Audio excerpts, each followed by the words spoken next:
mga kabibe! Ayan, welcome back to my channel! Ayan, eto na yung part 2 ng how to apply clearance online using mobile phone. Ayan. So, yung part 1 ko kasi, pumunta kami sa NBI and it's close, sad to say. Kaya naging mukbang na lang ang part 1 ko. So, for this video, ito yung part 2. Ayan, totoo na to. Ituturo ko na on how to apply clearance online.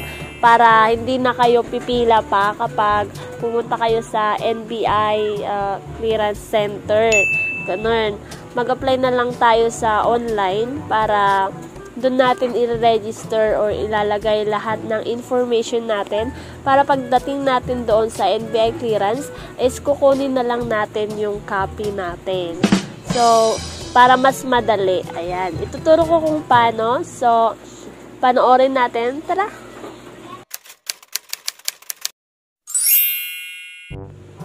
First, punta lang po tayo sa browser natin and type clearance.nbi.gov.ph at may lalabas na data privacy content and then click ang I agree. Then may lalabas na advisory. Ito po ang mga notices at kung ano ang mga IDs na pwedeng gamitin pag i-claim nyo na ang inyong clearance. Then click yung close. Tapos mapupunta kayo sa pinaka-website kung saan isa-sign in nyo ang inyong NBI account. Pero paano kung wala pa kayong account? Madali lang po. Pwede po kayong mag-register. Just click lang po ang no dito sa taas. Then, lalabas ang mas mahabang form, which is mas marami po tayong sasagutang details dahil first time po natin gumawa ng NBI account natin. Sagutan lang po natin ng tama ang mga details sa form. Then, after that, checkan po ang read and accept term services. Then, may magpa-pop up, just click agree. Then, after may magpapakitang captcha, then click sign up. Ayan, may makikita kayong sign up dito. Then next, mapupunta tayo sa one-time password. May isi-send po sa inyong email or iti-text sa cellphone number na provide ninyo.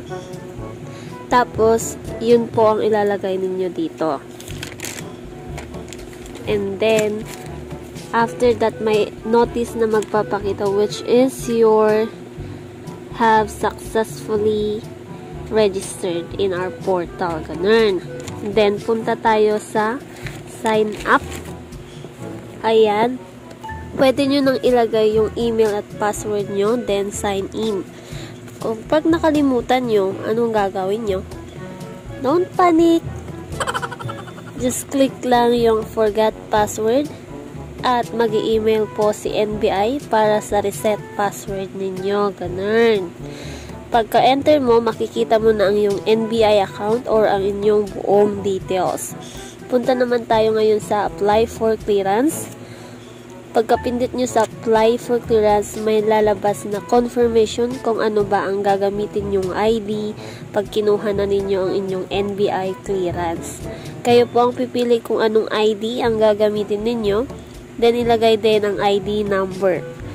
May pagpipilian dyan. Pag click nyo ang select dito sa taas, lalabas ang choices ng mga acceptable IDs. Ayan po ang mga sample valid IDs na tinatanggap. Pag malapit na kayo, just click I agree. And then, may magpa-pop up na important reminder na kailangan yung itabi ang inyong resibo after ng payment nyo. Kasi yun yung magiging gate pass nyo. And then, click close. Then, lalabas po ang calendar kung saan papapiliin kayo kung kailan kayo pupunta sa NBI para i-claim ang inyong clearance at kung saan nyo i-claim. So, may makikita kayo sa taas. Select NBI branch dito. So, kapag clinic nyo yan, makikita nyo kung saan ang available branches na pwedeng pagkuhanan ng NBI clearance. So, ang pinili ko ay yung pinakamalapit sa amin, yung UN Avenue. Ayan, i-type nyo lang kung may alam kayong malapit na NBI Clearance. Pagkukuhanan ng NBI Clearance. So, ayan, UN Avenue, Manila. And then, kayo po ang pipili kung kailan. So, ang earliest na po na pwedeng kumuha ng NBI sa UN ay sa January 5 na. So, kunwari, ang pipiliin ko is January 8 and gusto ko is pang umaga. So, AM, pipindutin ko po yung AM. Ayan, pagka-click nyo po ng AM, lalabas po kung magkano ang inyong babayaran. So, may note po dyan na additional fee of 25 pesos kapag gagamit kayo ng e-payment service. Ayan, pero pag sa NBI kayo magbabayad, 130 pesos only.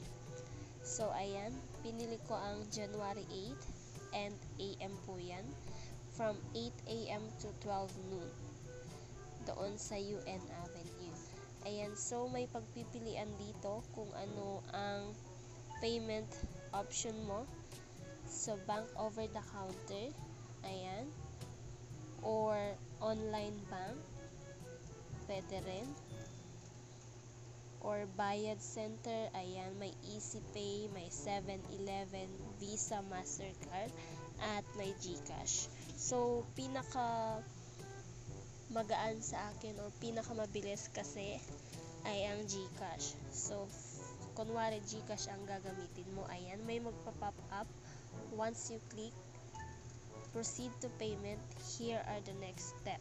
So, mag-generate siya ng reference number kapag pinindot mo yung proceed. Kunwari, ayan.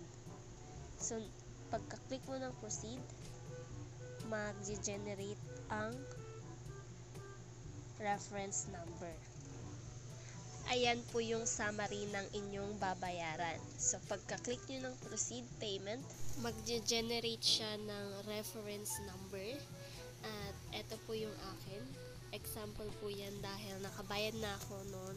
Kumuha ako ng NBI clearance ko noong December.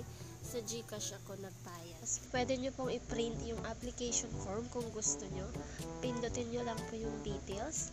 Pagka pindot nyo po, lalabas yung details ninyo and merong makikita kayong print application form. Pindutin nyo lang yung print application form and then lalabas sa isang window yung PDF file ng inyong NBI na pwede nyo nang i-download yung NBI clearance ninyo. Pero sa akin kasi hindi ko na print.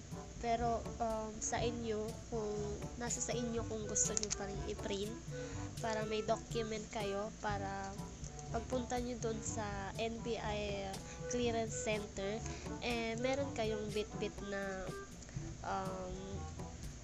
PDF file or copy ng inyong NBI or na may makakapagpakita na bayad na kayo sa NBI clearance ninyo.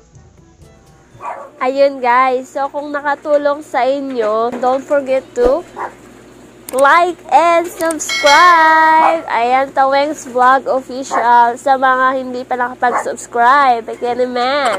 Ayan, subscribe na guys sa aking YouTube channel para pag may new vlogs ako, click nyo na rin yung notification bell at magno-notif sa inyo.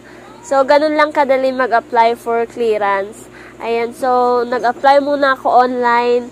Dahil sarado nga noon, nag-apply muna ako ng online para hindi na ako pumipila. So, meron na ako ngayong NBI. Ayan. So, ito na yung NBI ko. And, nagbayad din ako online. Ayan, GCash nga ang ginamit ko. Ganun lang kadali guys. Ang simple-simple gumawa ng mag-apply ng clearance online. So, again, kung nakatulong sa inyo, please give a like on this video and don't forget to subscribe.